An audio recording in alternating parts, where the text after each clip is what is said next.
ഈ general tax authority പ്രഖ്യാപിച്ച ഈ പെനാൽറ്റി എക്സംഷന് ഈ 31 ഓഗസ്റ്റിന് അവസാനിക്കാണ്.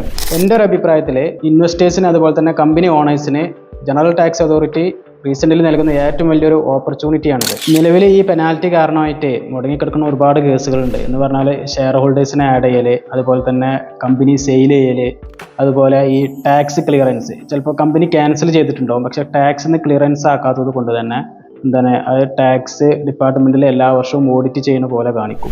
എന്നിട്ട് അതെന്ത് ചെയ്യും, ഡബിൾ പെനാൽറ്റി ആയിട്ട് തന്നെ വന്നിട്ടുണ്ടാവും. അപ്പോൾ അങ്ങനത്തെ കേസുകളൊക്കെ 100% എക്സംഷൻ കിട്ടാനുള്ളൊരു അവസരമാണിത്. ഈ പെനാൽറ്റി എക്സംഷന് പ്രഖ്യാപിച്ചുകൊണ്ട് ജനറൽ ടാക്സ് അതോറിറ്റി പറഞ്ഞത് തന്നെ, അവരെ സോഷ്യൽ മീഡിയ പേജുകളിലൊക്കെ അവർ പറഞ്ഞത് തന്നെ ഇത് പബ്ലിക്കിനെ അവരുടെ ബിസിനസ്സിൽ ഹെൽപ്പ് ചെയ്യാൻ വേണ്ടിയാണെന്നാണ്. ഇതുവരെ ഈ എക്സിസ്റ്റിംഗ് പെനാൽറ്റികൾക്ക് ലീഗലായിട്ടുള്ളൊരു മൂവിങ് GTAൻ്റെ ഭാഗത്തുനിന്ന് ഉണ്ടായിട്ടില്ല.